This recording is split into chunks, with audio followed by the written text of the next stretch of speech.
She is the sister everybody would want. She is the friend that everybody deserves. I am surprised that you agreed to do it. Why are you sitting down with us today? I'm very tired of all of the lies. Fans said not only would they pay me to disclose who I was being paid by, but they would pay me more than whatever I was getting to share the opposite story. She made a mention to hip-hop culture. It was something that was wrong with it.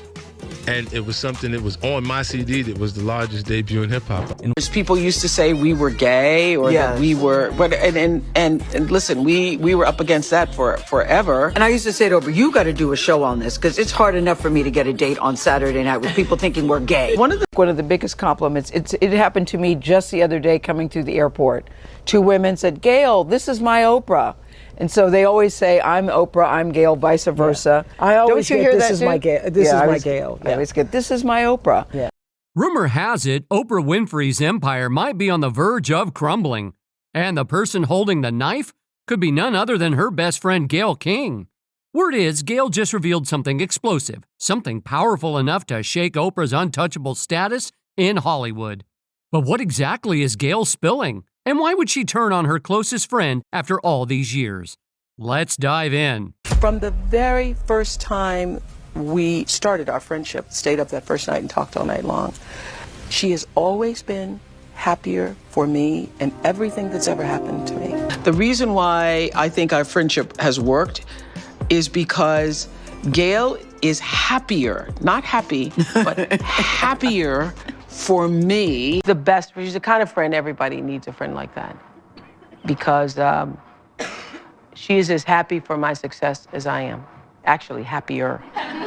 She gets more excited about things. When it comes to iconic Hollywood BFFs, Oprah and Gayle are usually at the top of the list. Their decades-long friendship has seen it all, ups, downs, and everything in between, proving time and again just how unbreakable their bond seems.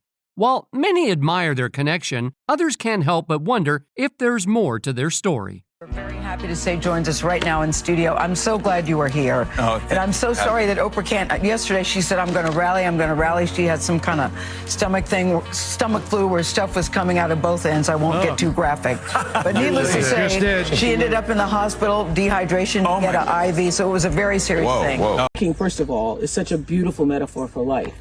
You don't quit because you're tired. You give yourself enough breaks to keep going up the hill. As I've shared before, don't look at how far you have to go, because I just was looking at my feet going up. That's all I saw was my feet. Yeah. This is the first time in the history of the world. In all the years. In all the years. I'm on bacon duty and sausage. I can actually do that.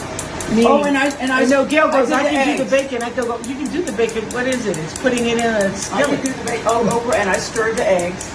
Back in 1976, Oprah was an anchor at a Baltimore news station when a snowstorm rolled in. Instead of letting Gayle, a production assistant at the station, risk the dangerous 45-minute drive home, Oprah invited her to stay over. Even though they barely knew each other, Oprah's generosity was already shining through.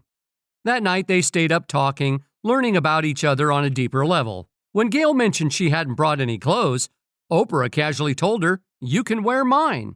And then I had to get a real job at Baltimore as a production assistant / writer. And then I applied for this training program at my old station. And the first time I applied, Scotty, I did not get it. And when I didn't get it, I went to the news director and said, I'd like to respectfully ask what happened. And he said, Gayle, all I can say to you is life ain't fair. Any other questions? Which sort of shuts down that conversation. So I go to Baltimore and he said, you should reapply. And that's what I did a year later. And I reapplied and I got the job. And then it just shows me, just because you're qualified, just because people like you, sometimes you don't get what you're supposed to get at the time you're supposed to get it. In those early days, their friendship quickly grew as they bonded over their unique quirks. Gayle shared, in an Oprah magazine interview, that meeting Oprah felt like finding someone who truly understood her, especially since she'd grown up in an all-white community. They even had similar taste in music. Gayle was hooked on Barry Manilow, while Oprah loved Neil Diamond. It's that whole being an odd girl out thing. We didn't fit into everybody else's perception of what it's like to be a black girl, Gayle said, reflecting on their connection. Oprah had a tough start in life, moving back and forth between her grandmother's mother's and father's homes throughout her childhood. In an interview with the Washington Post, she admitted that she started acting out as a kid because she desperately wanted love and attention. Oprah often felt overlooked since her mom worked long hours as a maid and wasn't around much. Meeting Gayle was a turning point for Oprah. Gayle stepped in and filled one of the biggest emotional gaps in her life. 21 and 22. In newsroom hierarchy, as you know, the production assistant is here and the news anchor is here. But we clicked because we were single, we were Black, we found that we had similar philosophies. She is the sister everybody would want. She is the friend that everybody deserves. What does a hot flash feel like? Because that I'm not getting yet. Feels like, it starts with, it feels like you're burning inside, and then... Like acid reflux? No, it just feels hot. Okay. For me, it was just a physical heat. When Gayle discovered her husband, William Bumpus, in bed with another woman, she made the difficult decision to file for divorce. It was the start of her journey towards healing while raising her 2 kids, Kirby and William Jr., as a single mom. In an interview with Vanity Fair, Gayle admitted she wasn't fond of the woman involved with her ex-husband, though she didn't let that bitterness define her. Her divorce was finalized in 1993, but the challenges didn't end there. Facing New Year's Eve without her children for the first time, Gayle called Oprah to share how lonely she felt. Oprah, always the dependable friend, wasn't about to let Gayle spend the night alone. Just 4 hours after their conversation, Oprah and Stedman arrived at Gayle's doorstep with groceries in hand. Stedman cooked up some spaghetti, and together they welcomed the new year, reminding Gayle that she wasn't alone. Gayle later told People magazine how grateful she was for that moment and how much it meant to her. But Gayle has also shown unwavering support for Oprah. In an interview with People magazine, Oprah recalled a time when she was feeling deeply betrayed by someone. Hearing the hurt in Oprah's voice during a phone call, Gayle didn't hesitate. She hung up, arranged for a babysitter, and caught a flight from Connecticut to Chicago, proving just how solid their friendship truly is.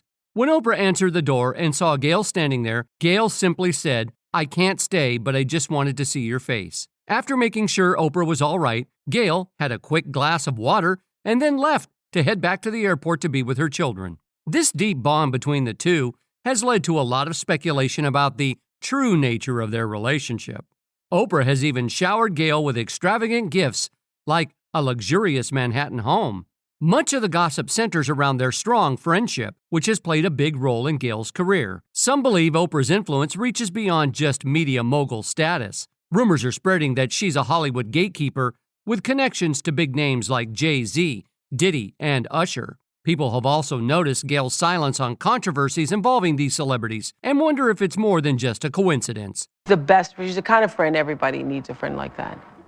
Because she is as happy for my success as I am. Actually, happier. She gets more excited about things. Things take a darker turn with whispers about a network of private investigators hired to stop influencers, podcasters, and media personalities from revealing secrets about certain A-listers. Names being tossed around include Oprah, Gayle, Tyler Perry, and Diddy. And here's the twist. These investigators aren't just snooping around. So who's pulling the strings in this covert operation? Many are pointing the finger at Diddy, who's been caught up in several scandals recently. The theory is that these big names, Oprah, Gayle, Tyler, might be connected to explosive secrets. And someone is willing to go to great lengths to bury the truth. Whether they're directly involved or just guilty by association, the rumors are enough to shake Hollywood to its core. Said not only would they pay me to disclose who I was being paid by, but they would pay me more than whatever I was getting to share the opposite story. Remember when R. Kelly's scandal exploded? Gayle wasted no time. She sat him down for a tough interview that became one of the most talked about moments in TV history, full of iconic clips and memes. But when it comes to big names like Diddy or Jay-Z, Gayle hasn't been quite as direct. People are starting to wonder, why hasn't she gone after them with the same intensity? It's the big question everyone's asking. Fans are beginning to question Gayle King, wondering if she's picking her targets, not based on journalistic integrity, but on who she can afford to upset. Take Diddy, for example. His name has been linked to some pretty serious allegations over the years. But Gayle? She stayed completely quiet. No tough interview, no investigation into the rumors, nothing. It almost feels like she's intentionally avoiding the topic. Let's be honest, Diddy and Oprah run in the same elite circles. Could Gayle be steering clear of stories that might upset Oprah's powerful connections? Things get even more suspicious when you look at what happened on Piers Morgan Uncensored. In an eye-opening episode called Diddy Has Tapes on Everyone, Candace Owens versus Mark Lamont Hill, new claims about Diddy's influence shook things up. Candace Owens didn't hold back, accusing Diddy of silencing people for years and even hinting that Hollywood insiders, including Gayle, know far more than they're letting on. And I'm like you, Charles. I couldn't work out anymore. I mean, like, I can't climb any faster or run any faster. I can't. That was down to eating one meal a day. I can't. There's nothing else I can do. See all the work that went into it. Oprah always says this, that love is in the details. And I certainly felt that. Thank you for honoring her and celebrating her with this lovely party. Oprah posting this shot of Gayle blowing out her candles with 960 cupcakes, spelling out Sweet 60th. Yet Gayle, known for her hard-hitting interviews, has remained silent. At this point, that silence doesn't just seem awkward, it's starting to look like it's by design. Candace Owens didn't hold back. She pointed out how powerful figures like Diddy stay untouchable because they have dirt on people, secrets, scandals, and maybe even tapes. Whether it's true or just a metaphor, the message is clear. No one's taking on Diddy because of what he could expose. This raises a big question about Gayle's journalism. She made a name for herself by grilling people like R. Kelly so hard that he practically fell apart on camera. But now when it comes to someone like Diddy, she's nowhere to be seen. Why the change? Where's that same tough approach she had with Kelly? The media and the public are shocked by this shift, and it might just be the tip of the iceberg. It's not just Diddy either. Gayle has never pressed figures like Jay-Z, Usher, or even Justin Bieber, despite their involvement in scandals or rumors, which suggests a bigger pattern. So what's really going on? Is Gayle avoiding topics that could cause tension with Oprah's circle? Or is there something deeper keeping her quiet? Some fans are starting to wonder if Diddy's influence goes beyond the music world and into the media itself. If he truly has dirt on everyone, could that include people like Gayle? This isn't just talk. Fans are starting to really dig into it. There are theories floating around online suggesting that Gayle's reporting is less about uncovering the truth and more about protecting relationships. Some believe her friendship with Oprah goes beyond personal. It's a business partnership. If Gayle were to expose something that could harm the wrong person, it might shake up Oprah's empire and cost them both their power in the industry. In a world where power is everything, keeping the right people happy might matter more than any big story. Every time she made a mention to hip-hop culture, it was something that was wrong with it. And it was something that was on my CD that was the largest debut in hip-hop. What's raising even more eyebrows is Gayle's silence when it comes to Oprah's secrets. It looks like she might be protecting Oprah, possibly because where she is now, she owes a lot to her friend. One person commented, "Gayle knows she's in it." Another added, "I've been waiting for Gayle the phony to be outed." The buzz on social media about things like pay disparities and the commitment of the cast seems to have sparked conversations within the media world. Taraji's team, or even the powerful PR network behind The Color Purple, might have caught wind of the changing narrative around the film. That could be why they pushed Taraji to speak out about it. This is how Oprah treats everybody during this press conference. Taraji is first, right? Now look at her eyes. She looks down when she's talking about the movie. She wasn't excited about it. Now, things really took off when a 2021 clip of Oprah's 2003 interview with Dolly Parton resurfaced. In it, Oprah pressed Dolly about her plastic surgery, and the backlash was immediate. Actress Rose McGowan didn't hold back, slamming Oprah in a tweet that's since been deleted. McGowan accused Oprah of backing a harmful power structure for her own benefit. She pointed to Oprah's ties to Weinstein and her decision to step away from a documentary about the women accusing Russell Simmons of SA. In her tweet, McGowan said, "I wish she were real, but she isn't. From being pals with Weinstein to abandoning Simmons' victims, she's as fake as they come." Hashtag Lizard Oprah. Oprah's connection to Weinstein has been a controversial issue for years. Back in 2018, singer Seal called her out for allegedly turning a blind eye to Weinstein's alleged misconduct. Seal's now deleted post said, "You heard the rumors, but you had no idea? My bad. When you've been part of the problem for decades, but suddenly they think you're the solution." While Oprah has been a vocal supporter of the hashtag MeToo movement, critics argue her past associations don't line up with her public stance, and they're not letting her off the hook. When something this major happens, when you have the fallout, 50 women coming forward, that it's a watershed moment. There's talk going around that many big names in Hollywood were fully aware of Harvey Weinstein's behavior towards women but chose to ignore it. or even help cover it up. And guess who keeps coming up in these discussions? Oprah Winfrey. People are claiming she was close to Weinstein and part of the inner circle that allegedly knew about his actions all along. Not too long ago, Oprah was almost untouchable in the black community. She was an iconic interviewer and entertainer who provided much-loved content. But recently, her image has taken a hit. A quick search of her name on Twitter now shows tweets questioning her past, including her relationship with the late Michael Jackson. Scroll a bit further, and you'll find users saying things like Oprah has always been an awful person, and suggesting that she's finally facing the consequences of her actions. This shift in public opinion marks a sharp contrast to the respect she once had in the black community.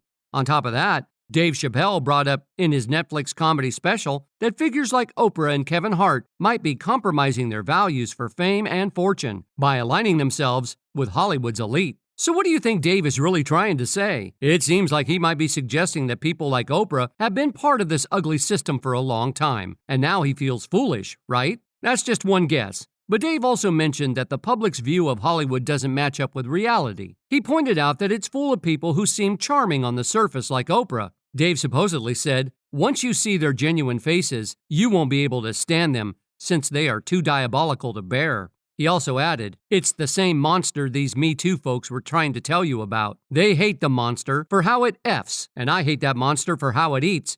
But my God, man, it's the same monster. These days, Oprah's name is all over the news, with people questioning her actions in the media. Dave has been frustrated with how easily people like Oprah, who seem so polished, can move through the industry.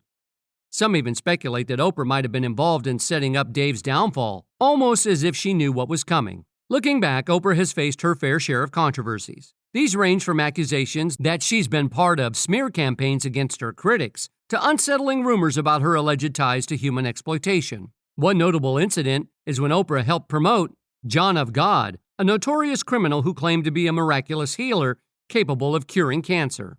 While Oprah is often celebrated as the queen of all media, some people feel she hasn't always hit the mark. Take Cindy Crawford, for example. The legendary supermodel shared her thoughts on her first meeting with Oprah in the Apple TV Plus docuseries, The Supermodels.